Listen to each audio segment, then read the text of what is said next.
merupakan imbas dari film saya yang menjadi bergerak lalu lagi dibuat. Dan lupa kita berikan lanjutan kepada Muhammad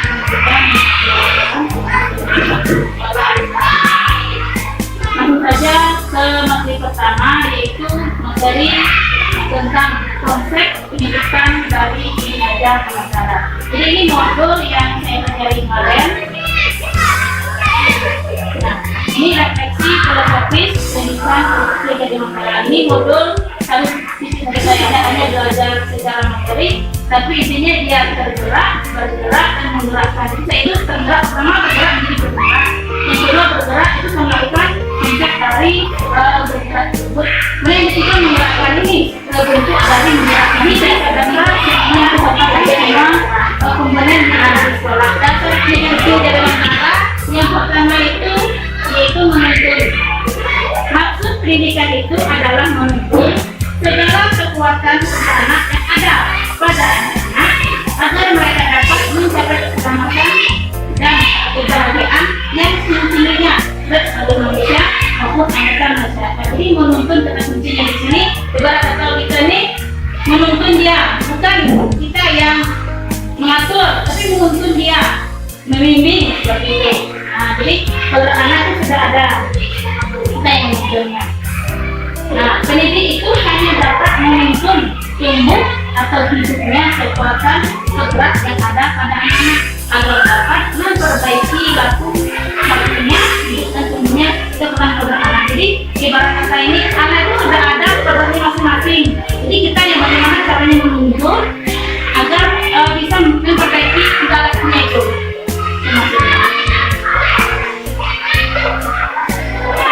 Nah, ini konsep dari menuntun tadi.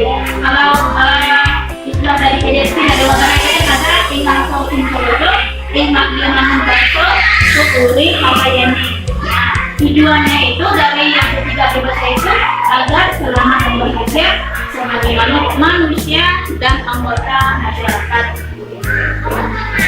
Kemudian yang kedua pendidikan itu merdeka. Nah, ini yang sebenarnya intinya.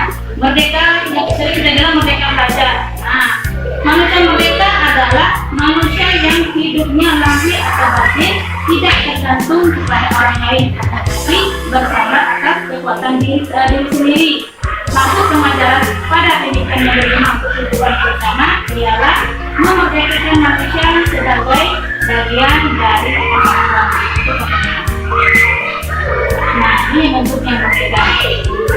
Pertama itu ada pengaruh pengajaran itu umumnya kemerdekaan manusia atas hidupnya lahir. Sedang merdeka hidupnya batin itu terdapat dari pendidikan. Jadi ada merdeka batin, ada merdeka lahir. Merdeka batin dapat dari pendidikan, merdeka lahir dapat dari pengajaran. Pendidikan, memang sekolah ini kan formal, dan pengajaran itu di dalam pendidikan tadi. Kemudian kalau anak bermain ini tidak bisa dipisahkan dari kalau anak. Memang kadang sekarang itu ada buat semacam senjata bermain. Dalam bermain itu kan ada semacam pendidikan juga ada. Karena dulu Pak Kala bilang sebenarnya ada matematika pakai kelereng gitu kan, bermain sambil belajar bisa. Jadi bermain itu bisa diterapkan dalam pelajaran. Bermain adalah salah satu perut anak. Tidak bisa kita pisahkan bermain dengan anak. Jadi anak juga butuh bermain. Tapi dalam bermain ada pelajaran dan pendidikan. Contoh dasar pendidikan yang bermain. Kalau contoh ini dia termasuk di matematika. Kita menghitung-hitungan. Beberapa contoh adalah bisa strategi ini. Jadi kalau itu kayak SPB, tapi nilainya nilai pendidikan. Jadi tergantung kita pendidikan yang berpihak pada anak. Berpihak pada anak itu yang sering disebut dengan guru itu berhamba pada anak. Tapi berhamba itu dikonsepkan menjadi berpihak pada anak. Jadi terfokus terpusat pada anak. Tidak hanya segi pengetahuannya, sifatnya, semuanya memang diperhatikan. Jadi ini konsepnya. Jadi konsep sekolah penggerak, sama-sama konsepnya berpihak pada anak atau bersama pada anak ini bersamanya itu bukan bersama yang lain, maksudnya bersama itu memang berpihaknya fokusnya kepada anak. Makanya kalau sekolah itu namanya student center. Kalau kita sering bersama pada anak bisa diharuskan dengan pengacara itu berpihak atau melayani anak. Ini memang melayani kalau masalah anak yang dialami anak ya, apakah memang harus dilayani di sini. Itu konsepnya. Dasar pendidikannya, anak itu bukan tabula rasa. Artinya kita sering bilang anak itu kosong, kita yang bikin kebiasaannya bukan. Anak itu kan kosong, dia ibaratnya apa misalnya ada tapi hanya membayar. Nah, tugas kita kayak itulah yang menebalkan garis yang ada pada anak ini. Nah, yang tidak perlu dan ditebalkan, mana yang perlu yang bagus ditebalkan dulu. Jadi kita harus yang anak kan kosong, nah itu ada kodratnya dari perilaku. Cuma kita yang bagaimana menambahkan garis yang ada pada kita tadi. Yang tadi itu pendidikannya namun ini kan menyebut kita sendiri bagaimana pendidikan itu bisa menjadi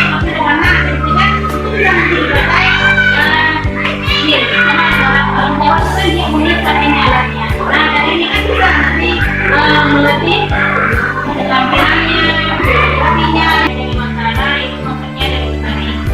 Seorang petani dalam hakikatnya sama kewajibannya dengan orang sendiri yang menanam jagung misalnya hanya dapat menuntun tumbuhnya jagung. Ia dapat memperbaiki kondisi tanah, memelihara tanaman jagung, memberi pupuk dan air, memerangi ulat dan jamur yang mengganggu hidup tanaman ini dan lain sebagainya. Itu yang dilakukan seorang petani sama halnya sebagai seorang menurutnya. Jadi bibitnya itu ibaratnya yang tadi sekolah kita itu yang namanya bibit. Jadi sedangkan kita lagi yang perawatnya, ya pupuknya, ya maksudnya dari petani.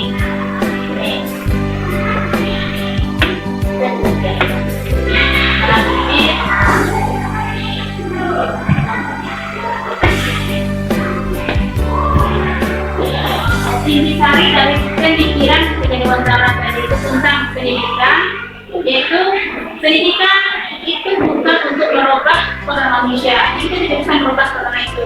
Namun pendidikan itu lebih kepada membantu peserta didik untuk memaksimalkan potensi yang ada di dalam dirinya. Pendidikan itu dianalogikan seperti petani tadi, yang akan menanam bibit. Sebagus apapun bibit yang dimiliki tanpa dilakukan perawatan dan pemeliharaan yang maksimal, maka tidak akan bisa menghasilkan tanaman yang berkualitas. Begitu pun sebaliknya, walaupun berasal dari bentuk yang kurang bagus, namun kalau diberikan perawatan maka akan menghasilkan tanaman yang berkualitas. Jadi bibit yang datang dari sekolah kita itu tergantung kita yang mengolahnya, merawatnya, yang memeliharanya juga. Yang dimaksud oleh Turki menjadi antara dalam belajar adalah pembelajaran yang berpusat pada murid. Ini konsep dari sekolah praktik. Murid bukanlah objek dari pembelajaran, tetapi menjadi subjek. Artinya pembelajaran harus didesain berdasarkan kebutuhan, karakteristik, kodrat, dan potensi anak. Pembelajaran memberikan kesempatan yang lebih untuk murid dapat mengeksplorasi diri, mengembangkan diri, mencipta sesuatu, berkolaborasi, berdiskusi, memecahkan masalah, namun dengan cara-cara yang menyenangkan. Jadi kata kunci itu menyenangkan sebenarnya. Tapi apapun kita bentuk konsep pembelajaran itu yang pada akhirnya itu yang membuat siswa itu senang. Setiap murid atau anak harus merasa merdeka dan bahagia ketika mengikuti proses pembelajaran. Di sini yang garis bawah itu merdeka dan bahagia, itu kuncinya. Jadi anak itu apapun bentuk metodenya, strateginya, konsepnya, anak itu harus merdeka dan bahagia dan menyenangkan dalam belajar. Kemudian kemerdekaan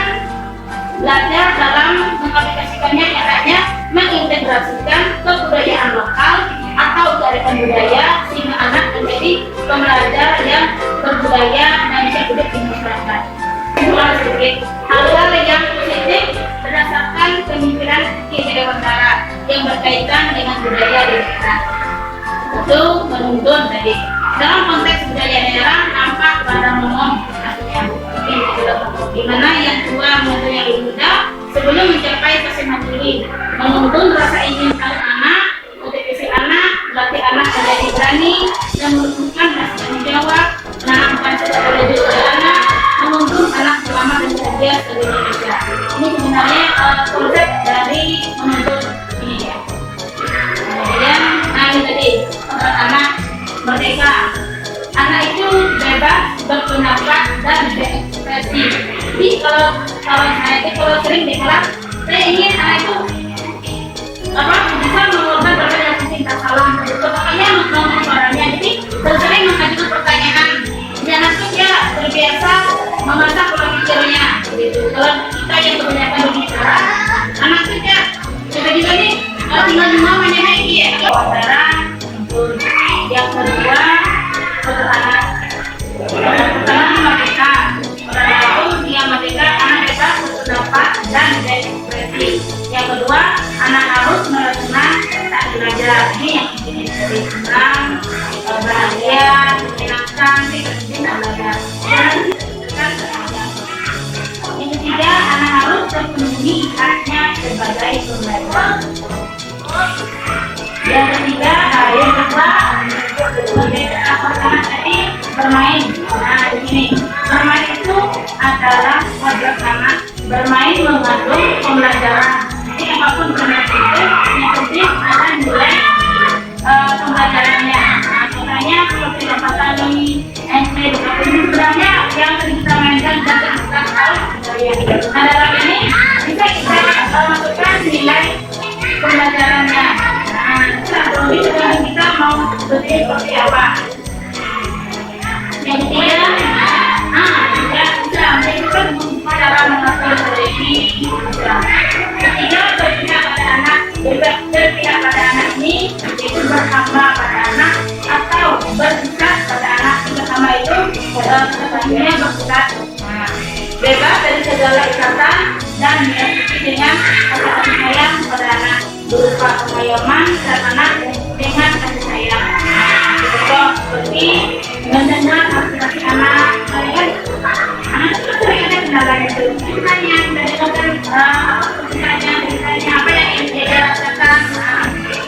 Kemudian menggunakan metode atau strategi pengajaran sesuai dengan kemampuan anak. Jadi saat anak itu kan tidak sama semuanya pengetahuan itu. Ada yang tinggi, IQ-nya, ada yang menengah, ada yang atas. Yang keempat, anak bukan tabula rasa. Ini yang mungkin menebarkan laku anak dengan kekuatan konteks diri anak dan sosial budayanya. Seperti kalau kita ada kata Nina itu kan salah petambang ketika guru. Jadi anak itu kan sudah ada kuotanya. Sebenarnya dimanapun dia berada dia bisa berdiri sendiri sebenarnya. Tapi tugas kita sebagai guru itu tadi menebarkan tulisan atau garis yang ada pada diri anak. Jadi anak itu pasti ada sikap buruknya, ada baiknya, ada. Anak itu kan memang ya baik buruk itu seiring. Nah yang baik dia itu kita tebarkan terus yang baik dari nah, yang kelima seperti ini contohnya budaya yang diterapkan di dalam seperti konsep 5S yang sudah kita terapkan. Yang keenam petani tadi petani kan menyiapkan bibit serta lahan. Kita sebagai lahan di sini bibitnya itu orang yang kasih siswa, orang yang kasih bibitnya. Kita menyiapkan lahan, kita merawat, mengolah, menuntun tumbuhnya, menanam berbagai jenis tanah. Jadi sekolah tanah ini sama dengan sekolah kita. Yang memelihara, meliput terbaik dan memperbaiki lingkungan asrama. Ini yang memberikan slogan Ingarso, Sugologo, Ingario, Karso, ini. Jadi ini tidak lepas dari pendidikan. Yang kedua, menuntun rasa ingin tahu anak, memotivasi anak, melatih anak menjadi berani menemukan rasa tanggung jawab, mengembangkan pribadi pendidik dan peserta didik melalui kebiasaan di sekolah. Jadi pembentukan karakter itu melalui kebiasaan. Kalau kita tidak biasakan, ya tidak terbiasa. Kan ada pepatah alam biasa karena terbiasa, kan itu karena kita terbiasa, jadi pada akhirnya menjadi kebiasaan. Sebenarnya cuma jadi ini nilai dan peran guru penggerak. Profil pelajar Pancasila 6. Pertama, berpendidikan global. Ini konsepnya ini. Mengenal dan menghargai budaya. Jadi anak itu kalau sekolah penggerak ini yang harus dicapai 6 ya, profil penggerak, reflektif, kolaboratif, inovatif, berpihak pada murid, dan mampu mandiri. Nah, setelah dinilai dari mandiri, reflektif, kolaboratif, inovatif, dan mampu berpihak pada murid.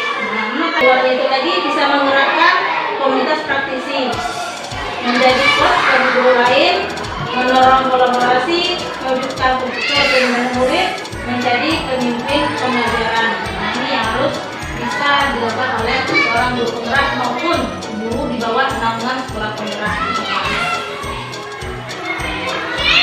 Kita semuanya adalah guru penggerak. Nah, nih peran dari guru penggerak. Yang pertama itu dia mampu menggerakkan komunitas praktisi. Kemudian yang kedua, nilainya guru penggerak itu berpihak pada murid. Ini peran, nilai peran mampu menjadi pemimpin pembelajaran. Jadi kalau karena tahu karena kita ada label yang guru penggerak, kalau rumah bisa nyanyi kan tergantung mata kerja kan. Kita kan bisa. Intinya ini harus mampu nih. Pelajaran itu kelas. Terus mengarahkan guru praktisi seperti mandiri. Terus ini saya terangin nilai mandiri, mampu reflektif itu bisa mengetahui kekurangan kita di mana, kelebihan kita di mana. Jadi cermin diri lah. Nah, cermin kita tahu kita nih tahu dulu jadi ada kelemahan itu bisa kita ubah atau tindakan dengan kelebihan. Jadi kuat bagi guru lain ini bisa malah jadi guru lain kan aku lagi di sini nih kolaborasi antar guru. Dan ini inovatif. Kalau inovatifnya itu kalau saya itu lebih ke IT. Guru penggerak itu perlu memahami bagaimana manusia itu bergerak dan menggerakkan. Nah, ini ya konsepnya nih dari guru penggerak itu. Kalau kita bergerak dan tidak menggerakkan tidak bisa, atau bergerakkan dan tidak bergerak juga tidak bisa. Ini memang harus tiga ini serangkai. Menggerakkan. Ini kalau baca nama baca kata baca. Nah, baca itu B buat pertanyaan, A ambil pelajaran, B jaga diri, J jabatan rencana, A atur eksekusi. Nah, jadi baca itu cara kita memandang suatu masalah menjadi solusi. Jadi kita kan sering mana mereka. Nah, jadi kita mana sebenarnya itu mana kita memandang suatu masalah tadi menjadi kalau kita ini nanti ibarat itu ada solusinya lah gitu. Nah, jadi kita benar kebanyakan aku sering benda kita beda kalau lain gua jadi kita sama-sama lah ibaratnya itu ya kolaborasi lah dengan caranya kita lebih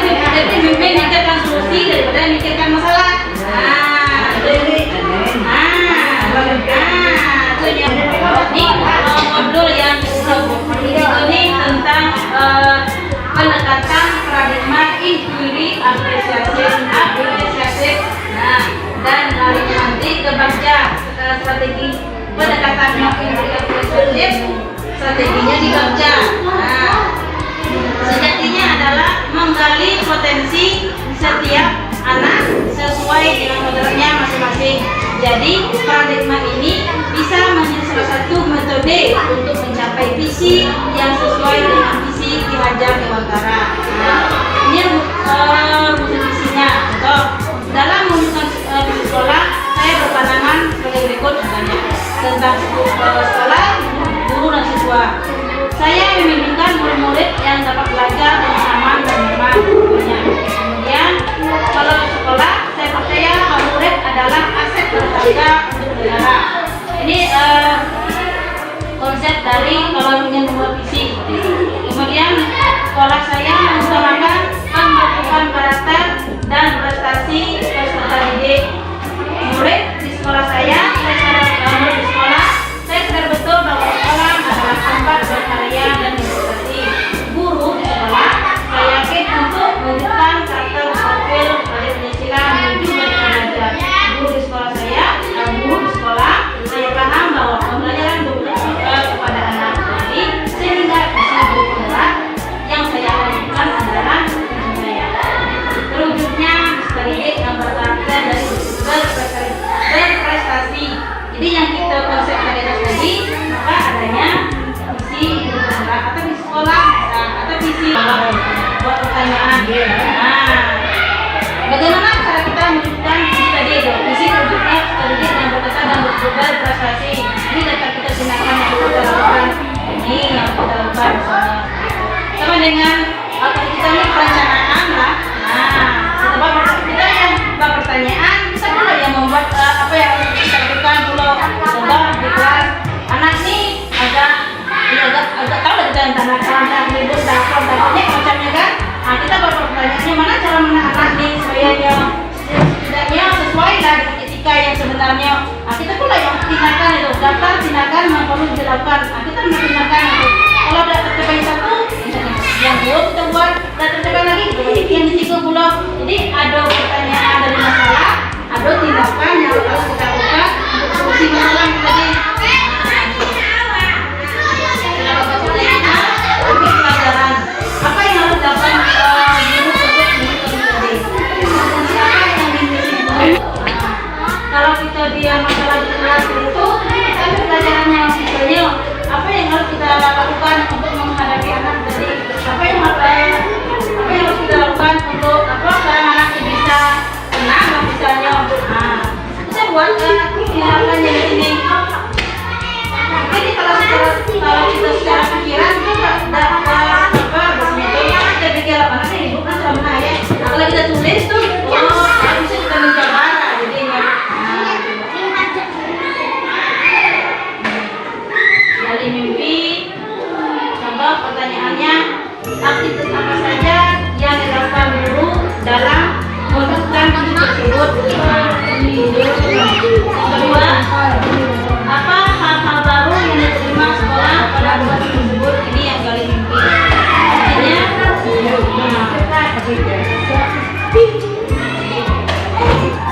NJ ketika bekerja pada rencana. Rencana itu bagaimana langkah-langkah kita?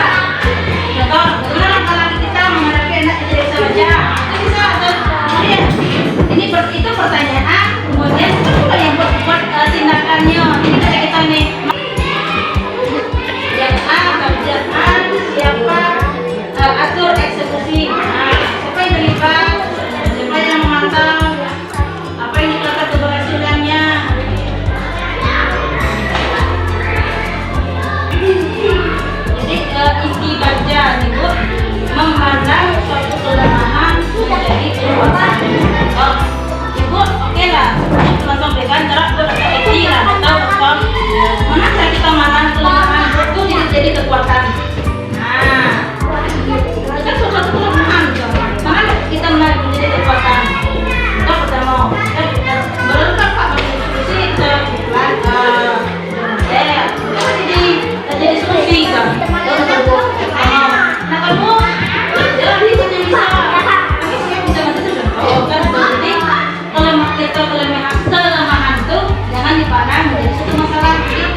Pertama tadi konsep jaga Dewantara, yang kedua peran guru penggerak, yang ketiga tadi konsep pendekatan Bagja, yang keempat implementasi budaya kredit di sekolah atau di kelas. Yang keempat, jadi ada 4 modul. Mungkin itu yang sedikit penjelasan dari saya. Mungkin ada pertanyaan Bu atau kita diskusikan, silakan. Ada pertanyaan Bu? Jadi anak yang nggak tahu baca itu tidak boleh pilih orang tua. Misalnya kalau minta itu orang tua belajar yang Bisa Bu. Itu kan kalau ini ada 2 tugas.